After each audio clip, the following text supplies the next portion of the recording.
Bonjour à tous et à toutes, ici Ali433 de mon pseudo Akachu Yam.Belin. Donc aujourd'hui je vais faire un nouveau tutoriel. En ce temps je vais faire un truc hyper simple parce que je vais pas le poster dans la section restreinte, je vais le poster dans la section ouverte à tous. Ça va être les injections et les failles SQL. Donc quasiment tout le monde ici sait manier les failles SQL, les failles XSS.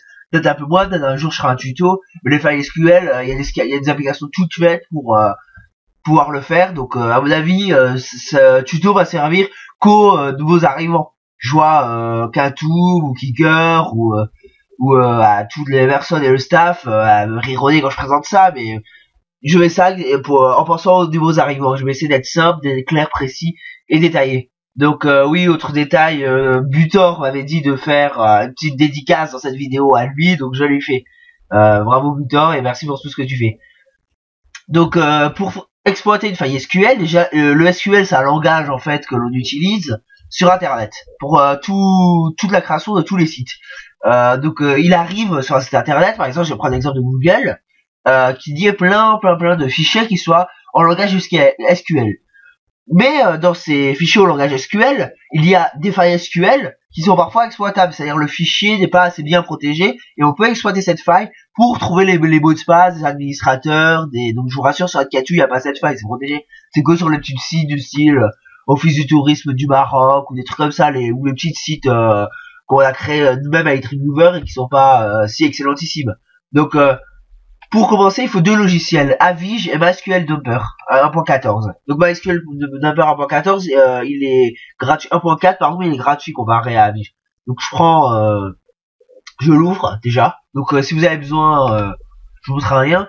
Donc là quasiment tous les sites sont protégés. Mais vous pouvez faire un scan, par exemple, on va prendre Google. Je l'avais mis dans mon presse-papier et voilà, vous voyez, attendez, je me suis planté. Excusez-moi. Je vais vous dire pourquoi après. Voilà. Donc en fait il y a deux parties, il y a deux onglets comme vous pouvez le voir. L'onglet URL list, donc là on met le site qu'on veut voir s'il y a des failles SQL, c'est en deux temps. Donc on fait scan. Là il détecte trois langages en SQL. Et là maintenant on va dans cet onglet pour scanner en fait ce qu'il y a là. Et quand je vais faire scan, il va vérifier les liens un par un pour voir si c'est des failles SQL. Donc je fais scan. Donc là il n'y a aucun lien. Mais s'il y a des liens, je peux après faire 2-3 trucs avec. Vous voyez, donc mais c'est surtout avec Avige qu'on va travailler parce qu'il y a plus d'options. Donc une fois qu'on a les liens, on les prend, on les copie, on fait ce qu'on veut et on va. Donc là, on peut utiliser le get et le post. Donc là, si je refais mon scan, à mon avis, ça va rien changer. Hein. Ouais, c'est ce qui me semblait. Donc le get et le post, le get c'est deux commandes en fait, c'est deux protocoles qu'on utilise. Le get c'est c'est dans un site par exemple ce qui va dire afficher telle image, afficher telle vidéo, et le post c'est des requêtes qui sont comme le get, le post, mais on ne les voit pas en fait, elles sont pas visibles à l'œil. Par exemple pour vérifier si quand vous rentrez votre mot de passe il est bon ou il est erroné. Donc une fois qu'on a la liste, on ouvre Avige. Donc Avige, là par contre il est payant, il y a la version d'essai et la version payante. Si vous avez besoin d'un crack, je vous le passerai. Donc c'est un truc que j'ai pris sur internet. Ah non, je l'ai installé, c'est vrai. Code faut l'installer Avige. Il est pas portable. Avige. Donc voilà, donc vous mettez le lien que vous avez trouvé, par exemple Google. Donc il faudra mettre le truc exact qu'on a eu dans Google / machin. Et vous faites analyse.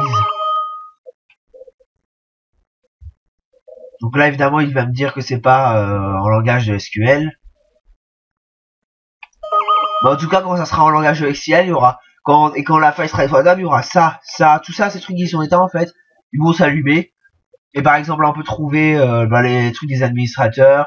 Là on a accès aux fichiers cachés, à leur table, à l'invité de commande, on peut tout faire hein, en fait avec.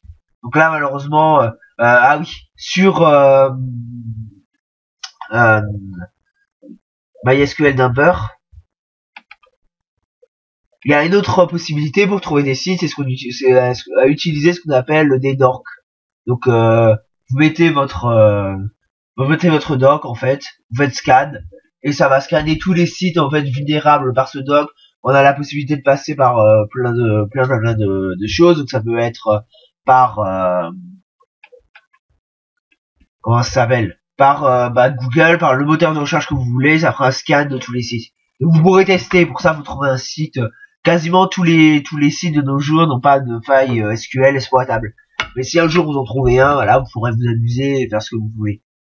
Donc c'est bien, je trouve ça, ce petit logiciel, parce que pour le X-Access par exemple, je connais pas de scanner de failles. Or que pour le SQL, c'est simple, ça évite de les détecter à l'œil nu, il y a un logiciel automatisé qui fait tout. Donc MySQL Dumper est téléchargeable gratuitement et légalement sur le site officiel de MySQL Dumper 1.4.